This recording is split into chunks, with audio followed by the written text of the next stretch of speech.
Assalamualaikum warahmatullahi wabarakatuh. Selamat siang kawan-kawan pencinta buku, pencinta ilmu. Berjumpa lagi dengan saya Wiwin Eko Santoso. Dalam rangka menemani teman-teman kita kelas 12 SMA atau SMU yang sederajat hendak ujian atau UTBK, SBMPTN atau UM atau ujian apapun, maka kali ini saya akan membedah buku. Nah, di sini ada buku ya. Buku yang berjudul Intisari Sejarah untuk SMA kelas 10, 11, 12 ya. Ringkasan materi lengkap ada di sini, contoh soal dan jawaban juga ada di sini, dan kurikulum 2013. Kawan-kawan SMA kelas 12 yang akan ujian UTBK tersebut ya perlu banyak latihan dan melihat soal-soal. Nah, di sini ada sekitar 25 soal setiap bab. Oke. Sebelum saya mulai ya, saya harus memberikan keterangan terlebih dahulu bahwa di buku ini ada ketentuan di halaman 4, kutipan pasal 72 Undang-Undang 19 2002 tentang hak cipta ya. Di sini ayat 2-nya bilang barang siapa dengan sengaja menyiarkan, memamerkan, mengedarkan atau menjual kepada umum bla bla bla bla itu bisa kena pidana. Nah, oke, saya sedang tidak sengaja menyiarkan, memamerkan, mengedarkan atau menjual buku, ya silahkan kawan-kawan beli sendiri bukunya. Saya tidak memamerkan buku ini, tapi saya membedah buku ini ya. Nah, buku ini harganya kurang lebih 3 mangkok bakso ya. Bakso mana? Bakso Ojolali misalnya. Oke. Kemudian di buku ini ya, kurikulumnya adalah kurikulum 2013. Karangan Helmiana Agustin ini memakai kurikulum 2013. Ada yang KTSP, ini ada 2013. Tetapi bagi saya, ya mau kurikulum apapun, ya soal sejarah itu soal yang hadir itu ya begitu-begitu saja. Materi juga begitu-begitu saja. Dari dulu sejak saya sekolah sampai saya lulus kuliah pun masih sama saja. Kemudian mau sistem penilaiannya bagaimanapun, ya mau sistem satu soal dengan plus 4 jika menjawab dan benar, atau minus kalau salah, atau dengan sistem yang lain, saya tidak mempersoalkan itu dan tidak terlalu peduli ya. Oke. Yang penting menguasai materi dan soal-soal. Itu saja kata kunci yang dari saya. Kemudian dalam bedah buku ini ya dan soal-soalnya bisa jadi ada kunci yang berbeda dengan saya ya. Dan itulah tujuan kenapa ini perlu dibedah kan. Kemudian soal sejarah itu mudah kalau kita memang mengerti jawabannya ya, tapi menjadi sulit kalau tidak mengerti jawabannya. Baiklah, itu penting apa enggak kalimatnya? Baiklah, kita memasuki halaman 179 bab 14. Judulnya Proklamasi Kemerdekaan Indonesia. Nah, sebaiknya memang kita ngerjakan bab per bab, membahas bab per bab ya. Kita menguasai satu bab, misalnya sekitar Proklamasi Kemerdekaan Indonesia, biasanya muncul satu soal atau berapa, dan soal ini penting ya, karena bisa tidak hanya untuk kebutuhan SBMPTN anak kelas 12, tapi bisa juga untuk tes wawasan kebangsaan di kepolisian, IPDN, dan seterusnya. Oke, nah materi di sini ringkas ya, ada materi ringkas di buku ini, dan saya akan lebih ringkaskan lagi ya, terkait dengan Proklamasi Kemerdekaan Indonesia. Otomatis kita berbicara tentang Perang Pasifik. Nah, Perang Pasifik memang terjadi di wilayah sekitar ya Indonesia kita sekarang ini ya, antara sekutu dengan Jepang. Dalam hal ini Jepang menjadi penjajah Indonesia yang saat ini ya, atau perebut wilayah Hindia Belanda sejak 8 Maret 42, dan terjadilah perang yang disebut Perang Pasifik, dan itu ada kaitannya dengan kemerdekaan Indonesia. Nah, kita akan sajikan secara berurutan atau kronologis, secara ringkas sedapat mungkin materi yang biasa keluar sebagai soal-soal ya. Dan ini cukup penting, dan saya pikir ini lebih ringkas daripada yang sudah ringkasan di buku tadi ya. Pertama kita lihat dulu dalam itu kejadian yang pertama pada bulan Juli ya, Juli tahun 44. Langsung saja ke tahun 44, itu ada peristiwa ya. Pulau Saipan ya. Pulau Saipan itu adalah pangkalan angkatan laut Jepang, itu jatuh ke tangan sekutu ya. Jatuh ke tangan sekutu. Oke, sekutunya siapa ini? Yaitu Front Abdacom. Nah, mau pakai titik gitu? Bukan ya, enggak pakai titik. Abdacom ini singkatan dari American, British, Dutch. Dutch itu Belanda ya, bukan Deutsch. Dutch, Belanda, Australian Commando. Dan dibentuk tahun 41. Dan ini adalah sekutu yang berperang melawan Jepang di Pasifik. Nah, kepentingannya ya ini dibentuk tahun 41 ya, kepentingannya tentu saja ya merebut kembali apa yang dikuasai oleh Jepang. Misalnya Belanda. Belanda kan menjajah Hindia Belanda atau Indonesia kita sekarang ini, dan dia berusaha juga gabung dengan kelompok ini yang dipimpin oleh Amerika Serikat, sekutu ini oleh Jenderal Douglas MacArthur. Ya, MacArthur. Oke, MacArthur menghadapi Jepang. Dan bulan Juli 44 ini Pulau Saipan jatuh. Dan ini merupakan ya pukulan telak bagi Jepang dalam perang Pasifik ini. Kekalahan sudah ada di depan pintu mereka. Pulau Saipan jatuh. Kaitan dengan Indonesia kemudian adalah pada tanggal 7 ya September 44 ya. Karena sudah tidak ada mungkin peluang, maka terkait dengan Indonesia, maka Jepang berpikiran untuk memerdekakan Indonesia ya, daripada Indonesia direbut oleh sekutu. Ya, mungkin seperti itu juga alasan yang dimiliki oleh Jepang. Nah, Perdana Menteri Jepang akhirnya dan terkenal 7 September ini adalah Perdana Menteri Jepang namanya Koiso. Ya, janji merdeka kepada Indonesia. Janji merdeka. Nah, kapan? Ya, kapan-kapan? Belum tentu waktunya ya. Akan tetapi, ya ini sudah dirayakan di Indonesia. Ya, di Indonesia disambut baik. Ya, ada perayaannya sedikit. Orang Jepangnya juga seperti Laksamana Maeda juga merayakannya. Oke. Kemudian, ya apa realisasi janji kemerdekaan yang diberikan atau disampaikan oleh Koiso, Perdana Menteri Jepang itu kepada Indonesia. Nah, realisasinya adalah berikutnya. Yaitu pada tanggal setelah tahun 44, tahun ke depan adalah tahun 45, yaitu tanggal 1 Maret ya, tahun 45. Ya, ada apa tuh? Ya. Ada BPUPKI, ya, Badan Penyelidik Usaha Persiapan Kemerdekaan Indonesia dibentuk ya oleh Jepang melalui Jenderal Harada ya, Kumakichi Harada. Kumakichi apa Kumakichi? Pokoknya nama jenderalnya Harada. Bahwa saya gampang ingat Harada. Oke. Dibentuk BPUPKI. Tujuannya apa?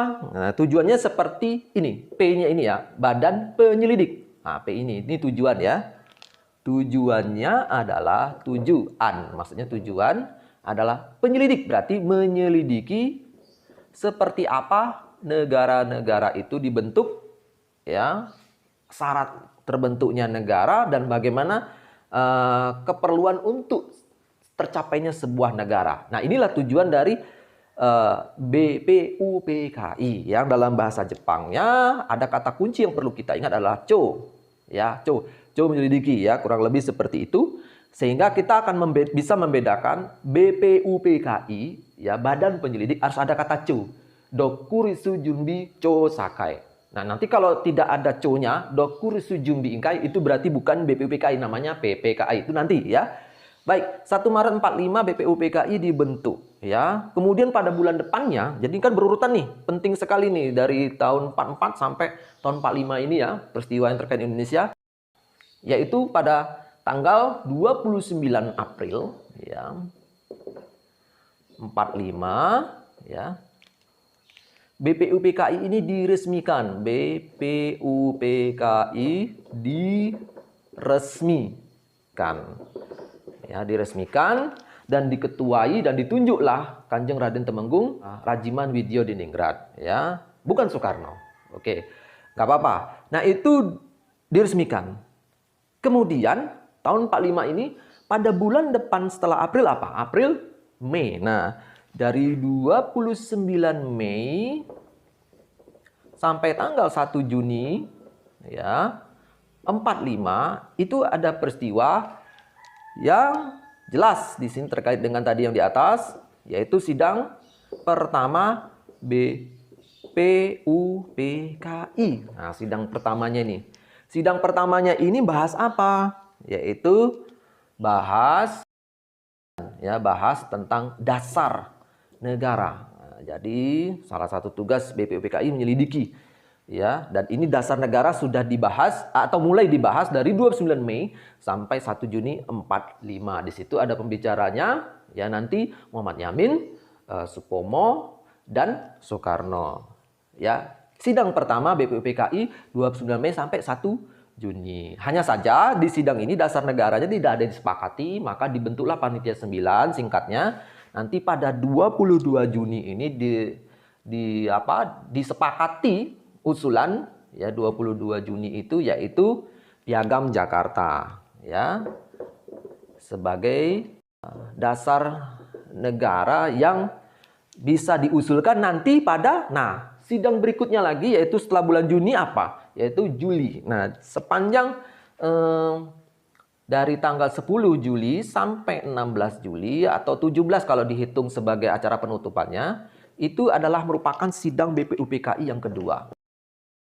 Dan yang dibahas adalah apa? Ya, di sini bahas Undang-Undang Dasar termasuk preambul yang dari Piagam Jakarta ini diusulkan dalam sini preambul, kemudian bentuk negara dan seterusnya, ya, bentuk negara.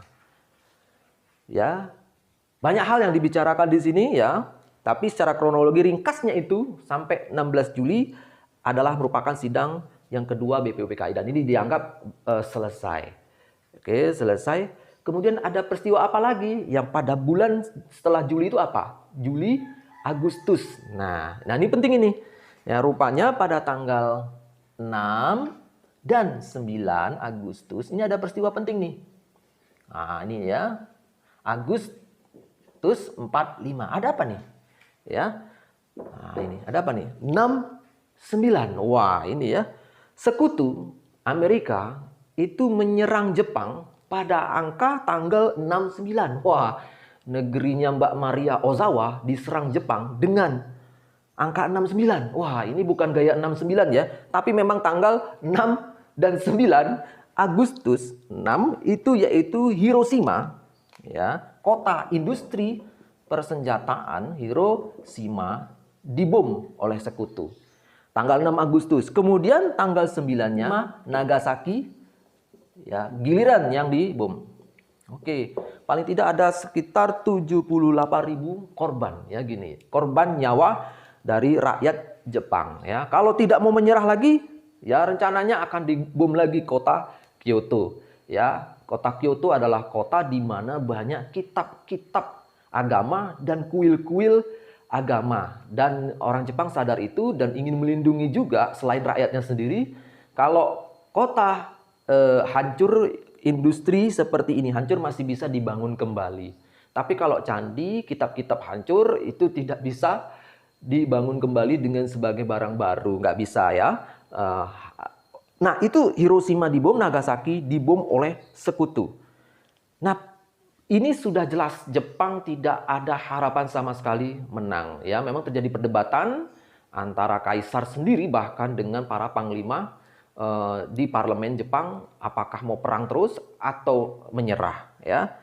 Baik, 6, 9. Di antara tanggal 6 dan 9 Agustus itu, tanggal 7, nah ini yang penting nih buat Indonesia, dalam konteks Indonesia, tanggal 7. Nah, tanggal 7 Agustus ini, itu PPKI dibentuk sebagai pelanjutan dari BPUPKI. Panitia Persiapan Kemerdekaan Indonesia dibentuk, ya. Dibentuk tanggal 7 Agustus, gitu. Siapa orang yang ditunjuk untuk menjalankan lembaga ini, ya, itu adalah Soekarno, Hatta, Rajiman yang dipanggil pada tanggal 9 Agustus dan berangkatlah Soekarno ke markas besar militer yang ada Jepang itu untuk Asia Tenggara ada di Vietnam Selatan, Saigon atau Dalat dulunya, dan berangkatlah Soekarno dan Hatta pada tanggal 9 ke Dalat. ya, menemui siapa? Jenderal Terauchi. Jadi pada tanggal 12 dalam perjalanan yang sangat heroik dan seru sekali perjalanan itu karena menempuh bahaya, udara nyaris dikuasai oleh sekutu dan Jepang sedang diserang dari selatan oleh sekutu dari pihak Amerika dan utara diserang oleh Rusia Uni Soviet. Ya.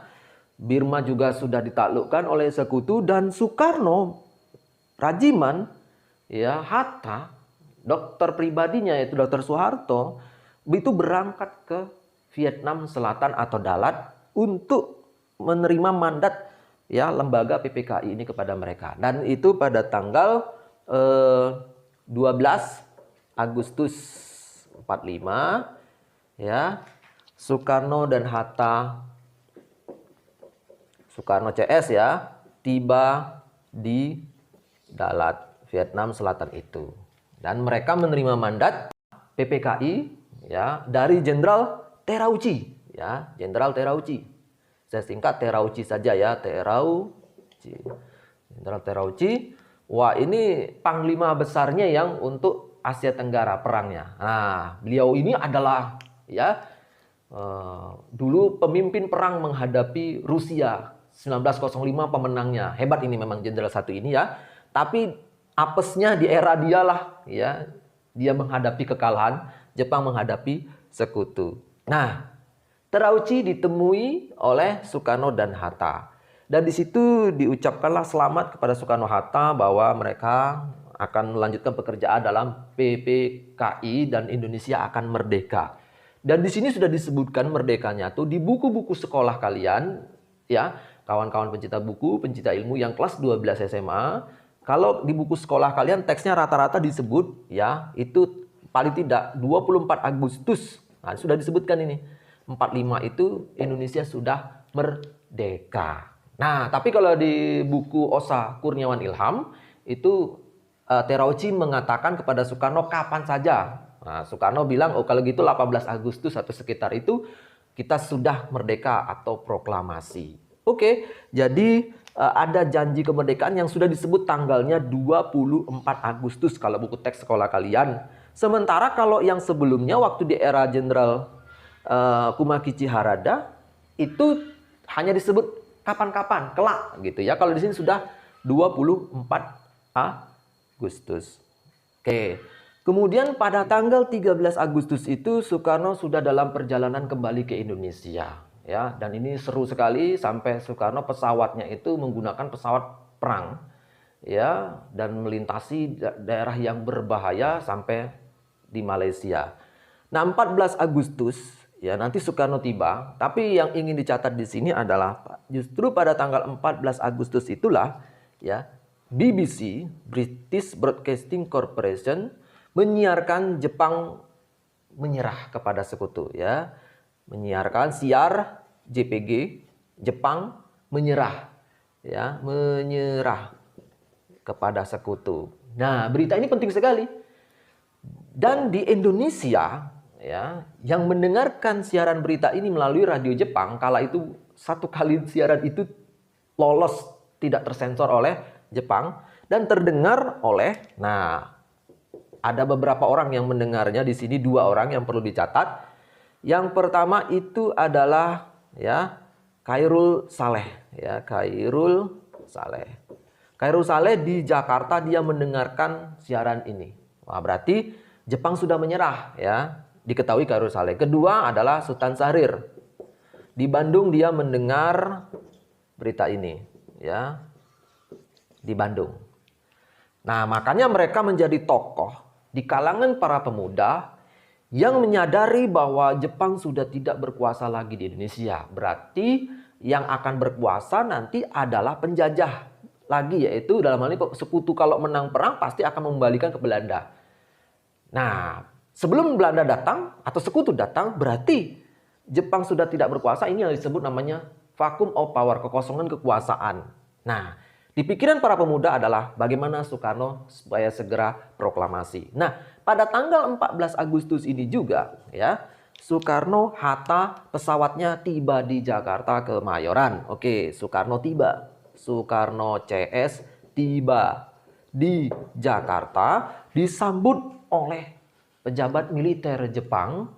Karena apa? Memang sudah diketahui bahwa Soekarno itu sudah menjadi ketua PPKI dan panitianya sudah disebarkan oleh Terauchi bahkan sampai ke Sumatera, ya.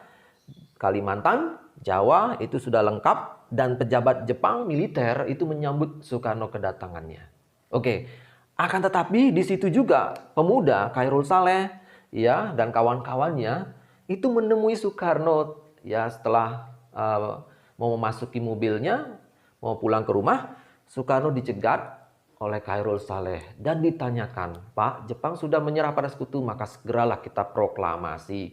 Nah, Soekarno mengatakan menolak terlebih dahulu untuk hal tersebut karena apa? Paling tidak ada 3 alasan. Pertama, Soekarno belum mendapatkan informasi yang akurat apa iya Jepang sudah menyerah kepada sekutu karena selama ini Soekarno dan Hatta kan dalam perjalanan. Kedua, ya, alasan keamanan tentara sekutu, kalaupun iya Jepang sudah menyerah, tentara Jepang maksud saya itu punya senjata, kata Soekarno. Pemuda juga punya senjata, oke, tapi senjata siapa yang kuat? Dan kuat-kuatan tetapi akan menimbulkan pertumpahan darah. Soekarno menghindarkan itu. Yang ketiga adalah Soekarno menunggu ya kawan-kawan di PPKI ya solidaritasnya untuk merembukkan ini persoalan proklamasi. Jadi Soekarno inginnya memakai PPKI dan lagi pula paling tidak tanggal 24 Agustus itu kita sudah merdeka. 3 hal ini yang menjadi alasan Soekarno dan tentu saja Khairul Saleh kesal karena PPKI itu adalah buatan Jepang ya. Dan jangan dipakai. Kita tidak mau kemerdekaan ini dihadiahkan. Kalau pemuda sangat idealis ya ingin lepas betul dari Jepang, kalau Soekarno bersifat ya hati-hati ya, tapi hati-hati tapi menghindari ya jangan sampai ada pertumpahan darah. Tanggal 14 Agustus. Oke, seperti itu. Nah, 15 Agustus barulah Jepang secara resmi menyerah. JPG Jepang resmi menyerah. Resmi nyerah di perjanjiannya di kapal Missouri itu ya. Sorry. Dan ada pernyataan juga pidato dari ya Kaisar Hirohito bahwa Jepang menyerah demi rakyat agar Jepang tidak terjadi pertumpahan darah yang dihindarkan tidak semakin parah. Ini tanggal 15 Agustus ya. Kemudian malamnya para pemuda ya, pemuda ya. Nah, ini. Makanya nanti ada pemuda itu melakukan rapat di gedung bakteriologi atau gedung kesehatan UI sekarang ya. Rapat mengenai proklamasi tidak boleh diundur dan ditunda dan harus tanpa lembaga bentukan Jepang dan harus bebas dari pengaruh Jepang. Itu kata pemuda. Nah, prosesnya adalah para pemuda misalnya kelompok orang-orangnya kita bisa sebut seperti Wikana, Khairul Saleh itu sendiri, Khairul Saleh, kemudian Suroto, kemudian Aidit, ya, kemudian Adam Malik, ya. Nah, mereka dan seterusnya itu berapat ya dan malam tanggal 15 Agustus menemui Soekarno dan Hatta, ya. Menemui Soekarno dan Hatta, bagaimana kita segera proklamasi. Lagi-lagi Soekarno menolak ya, karena toh tanggal 16 Agustus akan ada rapat PPKI dan proklamasi cukup di Jakarta ya bersama PPKI. Tidak perlu memakai revolusi yang berdarah-darah ya. Dan makanya ketika Soekarno diancam ya malam ini oleh Wikana ya, maka Soekarno membalasnya, ya sudah kalau gitu potong leher saya di sini malam ini ya. Daripada pertumpahan darah rakyat lebih banyak, lebih baik saya yang bertumpah darah di sini. Ya, Wikana langsung sempat ciut dan merasa tak enak. Tapi dari situ kemudian pemuda ya si rombongan ini rapat lagi ya dan memutuskan bahwa memang Soekarno harus dijauhkan dari Jepang ya. Makanya terjadilah kesepakatan rapat pemuda di gedung bakteriologi itu atau di Jalan Cikini untuk menculik Soekarno ke suatu tempat yang kelak kita sebut namanya peristiwa Rengas Dengklok dan terjadi pada 16 Agustus. Ya, pas sahur, ya menjelang sahur bulan puasa di kala itu, ya Soekarno dijemput. Ya, panjang ceritanya, sahur Soekarno dijemput, ya diculik boleh juga, tapi bahasa yang enak memang dijemput, ya. Hatta juga, dan dibawalah mereka ke Rengas Dengklok, ya. Rengas Dengklok itu ada di sebelah, ya, timur Jakarta, ya, melewati Kerawang. Namanya menculik, pasti tentu tempat yang sepi, jauh, ya, dengan segala pertimbangannya. Di situ Soekarno juga akan diminta dan dipaksa segera proklamasi. Oke, kemudian singkatnya ada kesepakatan di Jakarta yaitu Ahmad Subarjo dengan Wikana sendiri, ya, untuk proklamasi tetap tidak boleh di Rengas Dengklok atau dimanapun, ya, tapi harus di Jakarta. Makanya kembali lagi ke Jakarta, ya, malam pada tanggal 16 Agustus, ya, malam. Oke, ya, tulisan saya tidak jelas, tapi kira-kira seperti itu. Malam, Soekarno CS kembali lagi ke Jakarta. Tiba lagi di Jakarta, ya. Setelah ada kesepakatan, memang akan proklamasi segera. Dan disinilah, ya, Hatta dan Soekarno malam ini juga 16 Agustus, ya, menemui Gun Seikang. Ya, Gun Seikang Jenderal Yamamoto, tapi pembicaraannya kepada Jenderal Nishimura. Sebagian teks menyebutnya seperti itu, Nishimura. Membicarakan apa? Soekarno dan Hatta termasuk ditemani Laksamana Maeda, yaitu bertanya tentang janji kemerdekaan yang pada tanggal 24 Agustus ini, ya, Terauchi sudah menyampaikannya, ya, Panglima. Maka sekarang ditagih sama Soekarno bahwa besok mereka akan mengadakan sidang PPKI dan kemerdekaan harus sudah segera terjadi. Sempat Nishimura Yamamoto berkata bahwa janji Terauchi yang ini sudah dibatalkan dengan secara resmi perjanjian di kapal Missouri itu 15 Agustus. Ya, janji yang kecil menurut Jepang dibatalkan oleh perjanjian yang lebih besar. Nah, dari sini Hatta dan Soekarno menyadari bahwa memang tidak ada harapan dari Jepang kemerdekaan itu kecuali segera memerdekakan sendiri. Jadi pemuda yang menculik Soekarno itu dianggap kurang ajar, tapi mereka juga ada yang di posisi benar, yaitu memang segeralah proklamasi. Oke. Akhirnya tanggal 17 Agustus ini dipenuhi dengan cerita 17 Agustus 45 persiapan proklamasi. Dini hari membahas teks proklamasi di rumah Laksamana Maeda karena Laksamana Maeda menawarkan tempat yang aman dari intayan Kenpeitai dan Angkatan Darat Jepang. Ya, proklamasi persiapannya dibicarakan, proklamasi. Panjang nih ceritanya sampai dengan bendera dibuatkan, teksnya dibuatkan oleh Ahmad Subarjo, Soekarno dan Hatta, kemudian sampai ditandatangani, ya pokoknya sepanjang menjelang sahur, ya, sampai sahur selesai teks proklamasi sudah jadi ditandatangani, kemudian rencananya mau diproklamasikan dibacakan di lapangan Ikada tapi batal, jam 7 pindah ke rumah depan rumah Soekarno, Jalan Pegangsaan Timur, ya, jam 10 pagi tanggal 17 Agustus 45. Nah, setelah itu apa? Tanggal 18 Agustus, ya.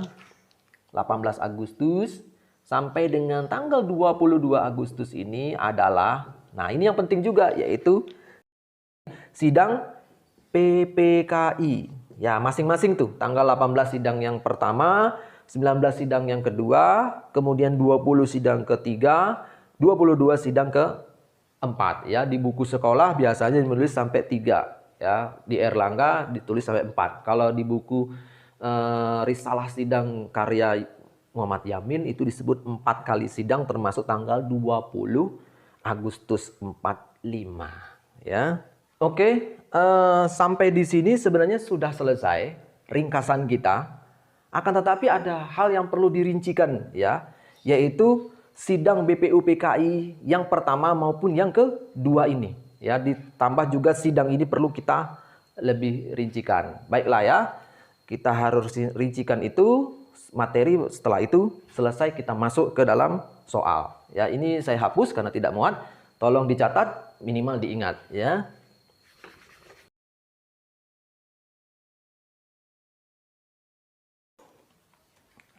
Baik, kita lanjutkan lagi, yaitu sidang BPUPKI ya.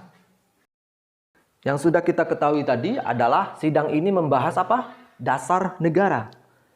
Dasar negara, dan ini soal yang penting termasuk dalam soal wawasan kebangsaan. Nah, dasar negara dibahas oleh 3 orang dari tanggal 29 Mei sampai 1 Juni. 3 orang. Nah, 3 orang itu siapa? Yang pertama adalah Mi Supkari. Mi Supkari itu apa? Itu adalah istilahnya kalau di bimbel tempat saya mengajar, itu namanya The King. Kalau di istilah Tan Malaka itu jembatan keledai. Nah, jembatan keledainya ada istilah Mi Supkari, yaitu Muhammad Yamin, Supnya Supomo, Karinya Soekarno. Nah, ya. Dan itulah pembicaranya. Nah, yang pada tanggal 29 Mei ya, 45, Yamin menyampaikan usul dasar negara menurut dia. Ada beberapa butir itu, yaitu ada 5 butir ya. 1, 2, 3, 4, 5 ya. Apa saja itu ya? Yang pertama adalah pri kebangsaan. Kebangsaan saja saya tulis, kebangsaan. Terus kemanusiaan, yang kedua kemanusiaan. Terus yang ketiga ketuhanan, ya, pri ketuhanan. Terus apa lagi? Adalah kerakyatan. Kerakyatan, baru kesejahteraan. Nah, inilah dasar negara yang diusulkan Yamin, ada 5 butir pada tanggal 29 Mei 45. Nah, kemudian pada tanggal 31 Mei ya, itu giliran Supomo ya. Yaitu Supomo. Nah, Supomo menyampaikan juga ada ya 5 butir dasar negara versi Supomo. Yang pertama adalah ya persatuan ya, atau kesatuan. Kemudian kekeluargaan. Ketiga adalah keseimbangan lahir batin. 4 apalagi? Musyawarah dan keadilan. Oke, inilah ya dasar negara versi Supomo ya. Terakhir 1 Juni adalah versi Soekarno. Dan ini dianggap hari lahir Pancasila ya. Lalu kenapa? Karena istilah Pancasila lahir pada tanggal ini. 1 Juni 45 ini Soekarno membicarakan dasar negaranya juga. Yaitu dengan sama 5 butir. Soekarno. Ya. Apa saja butirnya itu? Ya, 1, 2, 3, 4, 5. Sama dengan Yamin, yang pertama itu adalah kebangsaan. Ya, yang kedua internasionalisme. Internasionalisme. Ketiga musyawarah demokrasi. Ya, musyawarah demokrasi. Ya. Terus yang keempat adalah kesejahteraan. Ya, yang 5 adalah ketuhanan.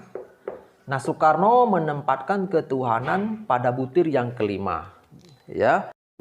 Kalau Yamin itu pada butir ketiga. Sementara Supomo bahasanya tidak langsung pada butir yang ketiga. Keseimbangan lahir batin berkaitan dengan spiritual atau keagamaan, posisi Tuhan ada di situ. Nah, Soekarno menyebut ada istilah Pancasila. Oke. Dasar negara yang diusulkan dari sidang BPUPKI yang pertama, mengenai dasar negara ini, yang pertama ini, tidak ada kesepakatan sila atau dasar negara mana yang dipakai. Makanya nanti ada Juni masih pada bulan Juni, yaitu pada 22 Juni, singkatnya seperti itu, ya. Dibentuk panitia 9, singkatnya seperti itu, yang menghasilkan kesepakatan lagi mengenai dasar negara yang dipilih dari ini semua menjadi namanya Piagam Jakarta. Oke, Piagam Jakarta 22 Juni. Nah, ini sisipan. Sidang resminya adalah sidang yang kedua, yaitu dari tanggal 10 Juli sampai 16 Juli. Dari Juni sudah selesai, kita masuk ke bulan Juli. 10 sampai 16 Juli ini 45 adalah sidang BPUPKI yang kedua. Apa yang dibahas? Yang dibahas adalah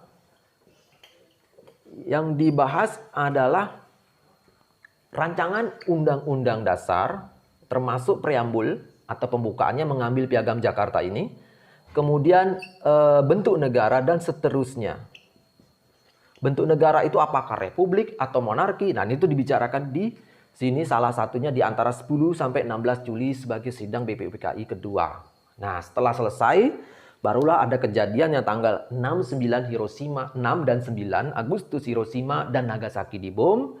Kemudian PPKI dibentuk. Nah, PPKI-nya itu bersidang kapan? Nah, baru kita bicara sidang PPKI setelah proklamasi tanggal 17 Agustus. Maka kita harus tahu dan ingat tanggal 18 Agustus ya 45 itu adalah sidang PPKI pertama. Nah, apa yang dihasilkannya? Ada 3 hal. Ya.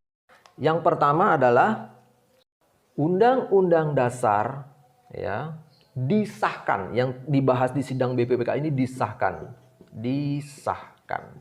Itu sebabnya, makanya di dalam Undang-Undang Dasar ini ada pembukaannya juga. Pembukaannya itu ada dasar negara atau Pancasila, dan itu kalau di sini dilahirkan oleh Soekarno pada 1 Juni karena istilah Pancasilanya. Kemudian Piagam Jakarta itu disepakati dasar negaranya, ya. Kemudian disahkannya pada tanggal 18 Agustus. Ya, dasar negara itu bersama dengan Undang-Undang Dasar ketika disahkan sebagai konstitusi. Nah, ini penting untuk dicatat. Pancasila yang legal, formal, itu adalah Pancasila versi tanggal 18 Agustus 45. Kemudian pada sidang PPKI yang pertama ini juga, ya, presiden dan wakil presiden Wapres itu ditunjuk secara aklamasi atas usul penunjuknya Otto Iskandar-Hatta. Presiden Soekarno lah yang ditunjuk sebagai presiden, Hatta sebagai wakil presiden.